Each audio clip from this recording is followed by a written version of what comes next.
Welcome to the Old Time Radio Westerns. I'm your host, Andrew Rhines, and I'm excited to bring you another episode absolutely free. This episode is just one of over 80 episodes we release monthly. Each one is meticulously digitally restored and stored in the cloud, which comes at a considerable expense. To help cover these costs, you might hear some advertisements throughout this episode. While we retain the original commercials for historical authenticity, you may encounter modern ads. We promise to keep these ads to a minimum and try to place them where you would have originally heard them when they aired. If you prefer an ad-free experience, you can support us by becoming a member on our Patreon page. Go to otrwesterns.com/donate. Again, that's otrwesterns.com/donate for more information. I want to emphasize that we're committed to providing this content to you for free, but also want to be transparent about the financial realities of producing these shows. As a reminder, if you're listening to this episode on a service you pay for, please know that they do not support this podcast in any way, and the ads will be in this episode. Now, let's get into this episode. This episode is going to be Challenge of the Yukon. Original air date is August 30th, 1951, and the title is Red-Coated Crook. Thanks for listening, and I hope you enjoy. Now, as gunshots echo across the wind-swept, snow-covered reaches of the wild Northwest, the challenge of the Yukon. It's Yukon King, swiftest and strongest lead dog of the Northwest, blazing the trail for Sergeant Preston of the Northwest Mounted Police in his relentless pursuit of lawbreakers. Run, King, run, Husky! Gold discovered in the Yukon, a stampede to the Klondike in the wild race for riches, back to the days of the gold rush. Bringing you the adventures of Sergeant Preston and his wonder dog Yukon King as they meet the challenge of the Yukon.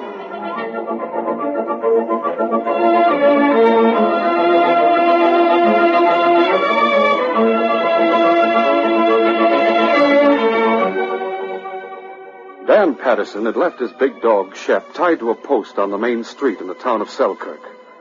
The 17-year-old boy was in the general store when he heard Shep snarling and growling viciously. That's my dog. Dan rushed from the store to see a boy his own age poking and striking Shep with a stick. You, Pete! Stop that! I'll teach this mangy mongrel to growl at me. I'll knock his teeth out. I'll show him. Stop it, I tell you. Every time I get near him, he tries to snap at me. You wouldn't get near him if he wasn't chained to that post. I'll put a bullet in that cur, and someday I will. I'll fix it. Give me that stick. Let go or I'll bash your head in. Like fun you will. I'll teach you to beat my dog. Oh, you want to fight, huh? All right, you're asking for it. I'll show you. The big dog Shep strained at his chain as the two boys rolled over and over in the snow. Shep wanted to take a hand, but the chain held firm and he could only bark and snarl until the fight was ended. Take that. Finally, Pete, though larger, admitted defeat. I quit. Let me up. All right, Pete, get up. And let that be a lesson to you. You leave my dog alone or I'll give you worse the next time. I'll get you. You just wait, Dan. I'll get you and your dog, too. I'll get square for this. You just see if I go. Dan watched Pete slink away, then unchained his dog and went home. Later, at the cabin Dan shared with his Uncle Jim, Shep watched from a corner as Jim fixed the cuts and bruises on the boy's face. Oh, that must have been quite a fight you had, Dan. Yes, Uncle Jim, it was. I'm afraid that cut will leave a bad scar on your forehead. I didn't want to fight. I don't believe in fighting, but he kept annoying Shep, and that was the only way I could stop him. Don't ever fight unless there's no other honorable way out. It's bad business at best. But if you can't avoid it, give a good account of yourself. I suppose so. But Pete was beat up worse than I was, and he had it coming. It makes things kind of awkward with me arranging to go north with his Uncle Jake. Have you decided definitely, Uncle Jim? Well, our claim here in Selkirk isn't good enough, Dan. They've been making lots of strikes up on the Klondike, and I think I ought to try it. Oh, I should have taken that job Andy McLean offered me at the trading post. It wouldn't be so bad off if I had. Do you think you could still do it? He asked me about it yesterday again. Well, Dan, I think you'd better take it. It'll take care of you while I'm gone. But you mean you'd go without me? Jake and Butch said if I'd furnish a dog for the team and buy my own supplies, they'd take me. But why couldn't I go with you, Uncle Jim? No, son, no. I'll send for you as soon as I can. And in the meantime, you can work for Andy and live in the back of his store with him. You said something about furnishing a dog for the team. Yeah, I had to promise that, yeah. I'll have to take Shep along with me. He's a good sled dog, and you couldn't keep him at Andy's very well. I hate to separate you two. You go ahead and do it if you think it's best. You're a good boy, Dan. If you were my own son, I couldn't be any fonder of you. Why are Jake and Butch going north, Uncle Jim? Well, their claim is petering out just like ours. Jake is leaving his nephew here to keep it going. He says young Pete can get enough out of it to feed and clothe himself, and he doesn't want to take him up north and have him on his hands. I don't blame him. Pete's no good, really. He's lazy. You boys being the same age, it's too bad you can't be more friendly. We used to see each other all the time until he started being mean to Shep. Shep doesn't like him either, do you, boy? I hate taking that dog away from you, Dan. It won't be for long. I guess we can stand it, can't we, fella? Good old boy. It was weeks later that Jim Patterson, Jake Davies, and Butch Pearson arrived at Dawson City. Jim was walking along the main street with Shep when he saw a mounted policeman accompanied by a big gray dog coming toward him. The two dogs approached each other stiff-legged and bristling, but at a word from their masters, retreated obediently. Get back, Shep, like I say. That's a well-behaved dog you have. Shep is my nephew's dog. Oh? My name's Preston. And I'm Jim Patterson. Just got up here from Selkirk. I aim to do a little prospecting. We're leaving tomorrow to go up along the Klondike River. I patrol that section. Some of the prospectors have been pretty lucky up there. I hope I'm lucky. I haven't got much of a grub stake. It's going to be rough sledding for Shep and me for a while. Gosh, Sergeant, I can't keep my eyes off that dog of yours. He's one of the finest-looking animals I ever saw. I bet he and Shep would like each other. We'll probably see you if you settle somewhere in that section. Incidentally, an old friend of mine named Jed Summers lives in a cabin on Bear Creek. He's leaving there in a week or so. Maybe if you dropped in on him, you might be able to stay in his cabin for a while until the weather gets better. Well, thanks for the tip, Sergeant. Would you mind telling me just how to find him? I'll draw you a rough map, Jim. Come over to the barracks. Gosh, this is sure nice of you. Come along, Shep. Come on, King. It was thus that Sergeant Preston and Jim became friends, and Jim settled in the small cabin on Bear Creek near the abandoned mine of Jed Summers. The two men who had brought him to the Klondike from Selkirk left to prospect elsewhere. For 2 months, Jim Patterson worked in the abandoned mine, taking what little gold he could find, waiting for spring to come when he could pan gold from the streams. The days were getting longer, but snow still covered the ground when Sergeant Preston drove his dog team toward the cabin, past the point where Jim was working. Suddenly, the Mountie heard an explosion from the mouth of the mine. Honking! How you huskies? Jim Patterson, you in there? Come on, King. Jim must have been hurt. Jim, are you in here? I'm coming. Where are you? Find him, King.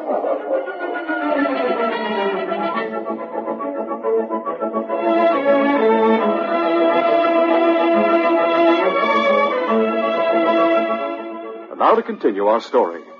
When Sergeant Preston drove his dog team toward the cabin past the point where Jim was working, he suddenly heard an explosion from the mouth of the mine. He sent King on ahead and stumbled through the clouds of dust and rubble. This dust and smoke. Did you find him, boy? Good work, King. Jim, you hurt badly. That blast went off too soon. I couldn't get out of the way. Let me help you. Can you get up? I can't see. My eyes. Are your legs hurt? Can you move them? I don't know. Yes, I can move them. Good. I'll put your arm over my shoulder. I'll help you up. Oh, my eyes. There's a doctor at Pierre's trading post. I'll get to your cabin first and then bring him over. My dog sled's right outside. Now, hang on to me. My eyes. Don't worry, Jim. You'll be all right. Come on, King. Jim lay on a cot in his cabin after the doctor had left. A bandage covered his eyes, and the Mountie was solemn and wished he could think of words to comfort him. This is bad luck, Jim. I can't tell you how sorry I am. Being blind isn't going to be any fun. It's a lucky thing for me you came along. I'd be out there yet. I'll try and get someone to stay with you if your nephew gets up here. I guess I'm in a pretty tough spot. Come in. Oh, Mountie. Howdy. Hello. Jim, something wrong? Me and Butch. His eyes. They're bandaged. Is that you, Jake? Yeah, what happened? He was blasting. Had an accident. Sergeant Preston, these are the men I came up with from Selkirk. Jake Davies and Butch Pearson. Oh. Howdy. Glad to know you, Sergeant. How are you? Butch and I have been prospecting, but we didn't have much luck. Are you hurt bad, Jim? I'm blind. Holy smoke. Gosh, that's too bad. I'm going down to Selkirk. I thought maybe Butch could stay here with you till I got back. I'm going to sell my claim down there and see if I can get money enough to grubstake me a while longer up here. If Butch doesn't mind taking care of me for a while, it would work out fine. You could bring my nephew back with you from Selkirk. That would certainly solve the problem. I'd be glad to take care of you, Jim. Well, start making yourself at home right now. When are you leaving for Selkirk, Jake? I thought I'd take off tomorrow. Well, if Butch and Jake are going to stay here, then I'll leave for Dawson. I'm glad you're not going to have to waste any more time with me, Sergeant. I don't know how to thank you. That's all right, Jim. I'll be dropping in regularly until your nephew gets here. The following morning, before Jake left for Selkirk, he and Butch walked toward the mine where Jim had his accident. Butch looked sullen. Why do you want to look at Jim's mine? You don't think I'm going to work it for him as well as play nursemaid, do you? You heard what he said. He blasted there yesterday. Oh, what of it? I want to have a look. I don't like the idea of having to stay here and nurse a blind man. I'm going to Selkirk with you. Quit grumbling. You've been doing that all morning. Here's the mine. Come on in with me. I'm not going to work his mine for him, I'll tell you that. It's dark back here. Got a match handy? Yeah. There's where he blasted. Butch! Look at this! Oh, a match. Got another one?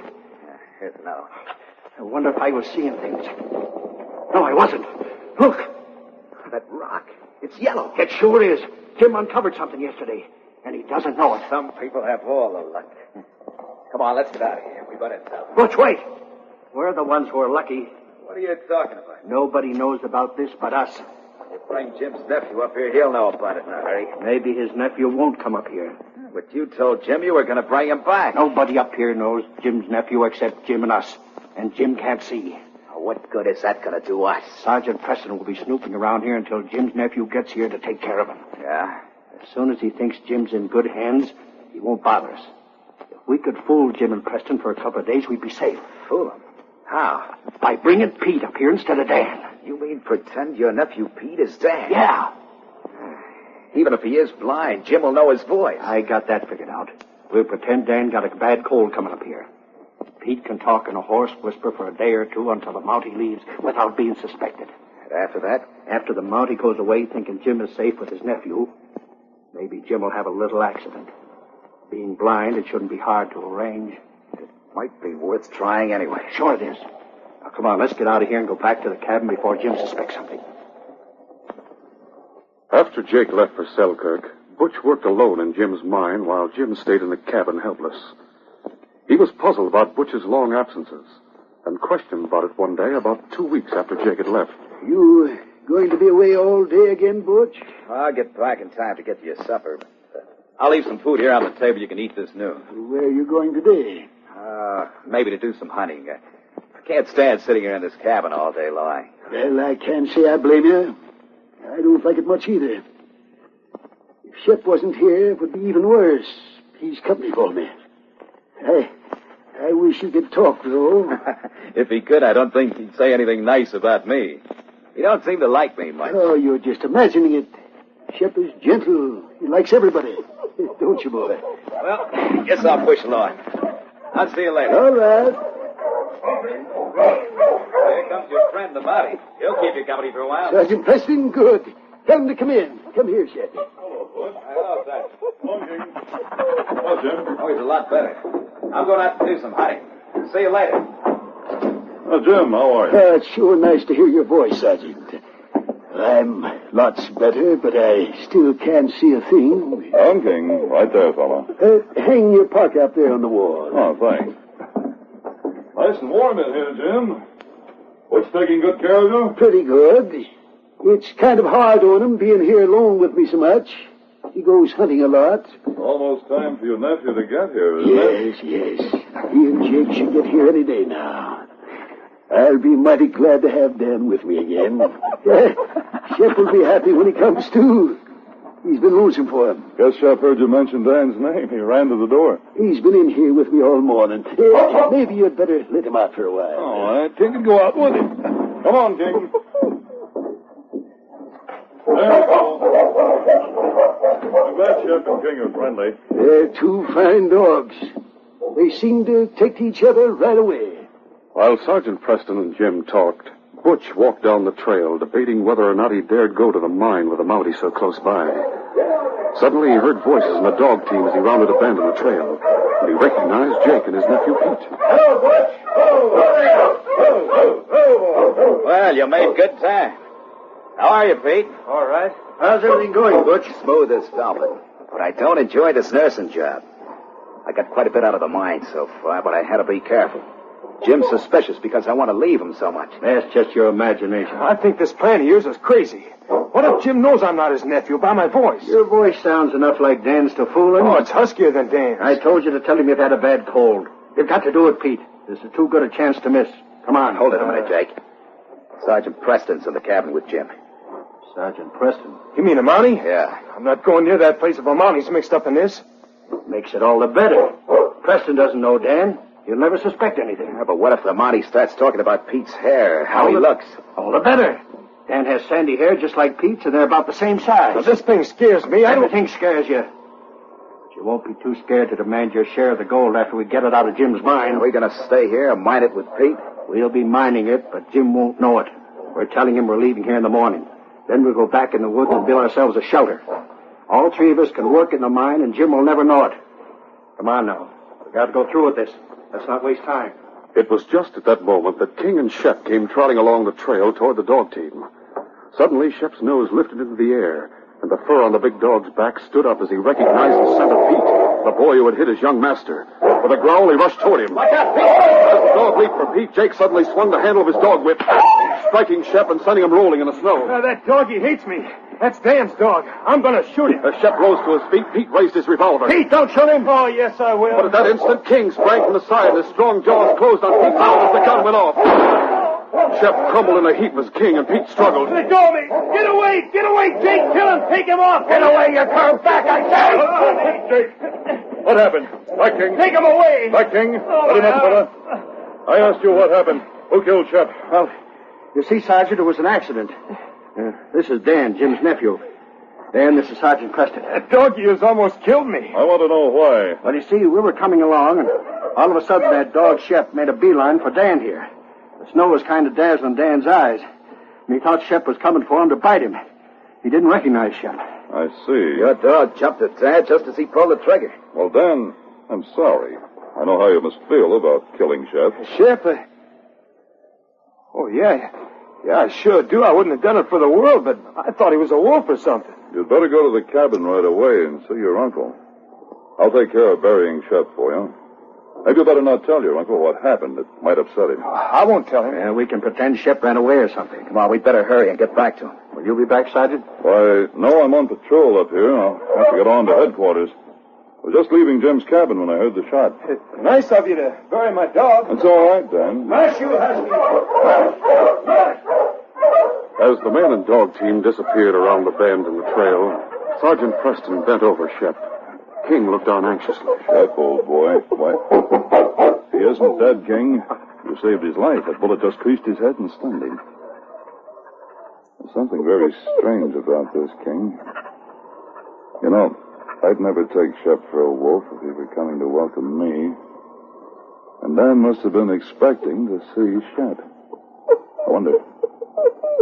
I think we'll get the sled and dog team and take Shep to the police cabin with us until morning. Let's go back and get that team, boy. The following morning, Jim awakened when he heard Jake and Butch stirring about in a small cabin. He sat up and called out anxiously. Hey, Dan. Dan, you up? Sure, Uncle Jim. I've been up for a long time. Jake and Butch are getting ready to leave. How's that cold of yours? Better? No, not much. You better not go out today, son. You stay here and take care of yourself. Well, I'm not sick, Uncle Jim. His colds make me hoarse, that's all. Is there any sign of Shep? Did he come back? No, not yet. I can't imagine why he'd run away. He never did that before. Don't worry about the dog, Jim. He'll come back. He just took it into his head to go off on a little jaunt somewhere. He'll find his way home. Don't worry. I thought I'd go out and look around for him when Jake and Butch get off. Butch, you better take Jim some breakfast. Sure, it's all right. Don't bother. All I want is some hot tea. Just leave the food on the table and I'll find it later, huh? You two better get going. Here you are, Jim. Watch out. Don't spill it. Oh, thanks, Butch. You know, it was nice of you to take care of me till Dan got here. I hope you have some luck prospecting this time. Thanks, Jim. Guess we better get going, Jake. I'm going out with him, Uncle Jim. I'll be back soon. All right, Dan. Well, goodbye, Jim. Hope your eyes get better. Thanks, Jake. And good luck to you. Bye, Jim. Goodbye. Coming, Dan? I'll be back soon, Uncle Jim. All right, Dan. Don't worry about me. Yeah, put it over all right. He doesn't suspect a thing. Oh, it's hard to talk horse like that. I don't know how long I can keep it up. We'll show you where the mine is. Butch and I can start working it right away. As soon as the Mountie leaves for Dawson, let us know. Get those packs on the sled, Butch. It was a short time later that morning when Sergeant Preston drove his dog team to Jim's cabin. Trotting beside his sled was Shep. As the Mountie entered Jim's cabin with Shep, the dog whined eagerly. Go on in, Shep. Stay outside. Won't be long, boy. Who is it? Preston, Jim. I brought a surprise for you. Hey, Shep, you found him. Come here, boy. Watch out for his head, Jim. He was hurt. Hurt? How? Someone grazed his head with a bullet. Well, who'd do a dirty trick like that? If I could only see him. Dan will sure be pleased to see him. You said Dan raised Shep from a pup, didn't you? Yes. He brought Shep up north with him. What does your nephew look like, Jim? Oh, it's too bad you didn't wait here to meet him yesterday. He got here just after you left. He did? Dan's a good-looking boy. He has sandy hair and blue eyes. He's about medium height. Yes, I guess that's right. Eh? What do you mean? I mean, I thought that's the way he'd look. He resembles me a little. That scar on his forehead is kind of bad, but I think it'll lighten up. A scar on his forehead? Yep. He got it a while back. But it don't show with his parka hood on. He's a good-looking boy in spite of it. I'd like to meet Dan, Jim. Well, maybe you could find him around here somewhere. Why don't you look, Sergeant? I'll keep Shep here, and we'll surprise him when he comes back. That's a good idea. I'll look around for him. You can probably tell by their tracks which way they went. They went off with Butch and Jake. I'll find him and bring him back. Better come with me, King. This might be quite interesting. Yes, here are the tracks. Come on, boy. We're following them. Inside the mine, Jake, Butch, and Pete stood talking, a lantern casting their shadows on the low walls. You've done quite a lot of work, Butch. Getting all that rock and rubble cleared out. Now, it's hard for me to get away from the old man, but I did all I could. With three of us working, we should be able to clean this vein out without any trouble. If we can just keep Jim cool long enough. Hey, listen. One of the dogs barking. Likely a rabbit or something. Hello, boys. The dogs were barking at me. It's Preston. Don't touch that lantern, Jake. Quiet, King. Well, looks as if someone had been working this mine. Last time I saw it, it was full of rocks. I cleared it out. He thought Dan would want to start working it. That was thoughtful of him. And right here, he's been working it himself, and it looks as if he hit pay dirt. Yeah, so he tells me. Does Jim know it? Well, you see, we thought we'd let Dan here tell him. It's kind of a surprise. Oh, it sure is. I can't wait to tell Uncle Jim. Well, that's just fine. Let's all go back now and tell him. I'd like to, Sergeant, but Butch and me have to be shoving along. It's getting late. No, Jake, I want you to come back with me. I may have a little surprise for you, too. No, we got to go on. You saw my dog in action yesterday. If I were you, I'd do what I was told. Sure, Sergeant. We'll go back. Lead the way. You lead the way, Jake. King and I will follow. Jim sat with his hand on Shep's collar, waiting for Sergeant Preston's return. As he heard the men approaching, he spoke to the dog. You wait right here beside me, boy. I want you right here when you see Dan again. Go on in, boys. You first, then.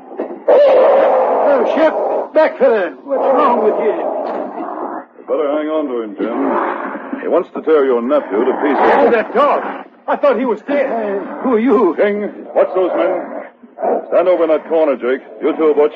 My dog is wet. Now, what's wrong with Shep? I can't hold him, Sergeant. Well, then, why don't you go and pet your dog? No, keep him away. He isn't very glad to see you, it seems. That's because Dan shot him accidentally.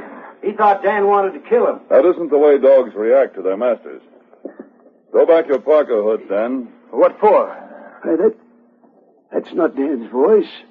Dan has a cold. Throw back that hood. All right. There. Jim, did you say your nephew had a scar on his forehead? Sure, right along the top of it. But that isn't Dan. I can tell by his voice. And Shep must know. You're right, Jim. This isn't Dan. These men were trying to fool you because the blast that blinded you uncovered a new vein of gold in your mind. What's that? They were planning to steal it right under your nose. I'll get it now. Stop him, King. Get away. Take him away. All right, King. That does it, boy. Take him away. Don't let him get me. I'll talk. I'll tell all I know. Back, King. Back, fella. That's it. I'm putting all three of you under arrest. Sergeant. Yes, Jim. You better put Shep outside. What with the shock of hearing about my mine and finding this isn't Dan, I'm getting kind of weak. No. Well, I have King's leash. I'll snap it on Shep. There. If only that bullet had hit him between the eyes. It would have, if it hadn't been for King. That dog of yours. Yes, this dog of mine saved Shep, helped capture 3 crooks, and probably saved Jim's life.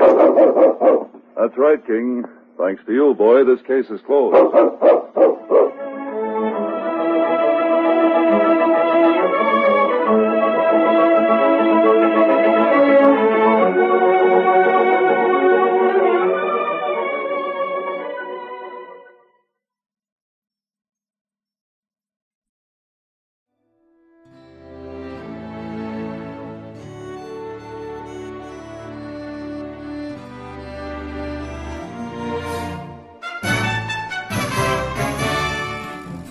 This has been a presentation of OTRWesterns.com, and we hope you enjoyed. Please take some time to like and rate our shows in your favorite podcast application. Follow us on Facebook by going to OTRWesterns.com/Facebook. Subscribe to our YouTube channel by going to OTRWesterns.com/YouTube. And send us an email, podcast@OTRWesterns.com. You can call and leave us a voicemail, 707-986-8739. This episode is copyright under the Attribution Non-Commercial Share-alike copyright. For more information, go to OTRWesterns.com/copyright. Have a great day, and thanks for listening.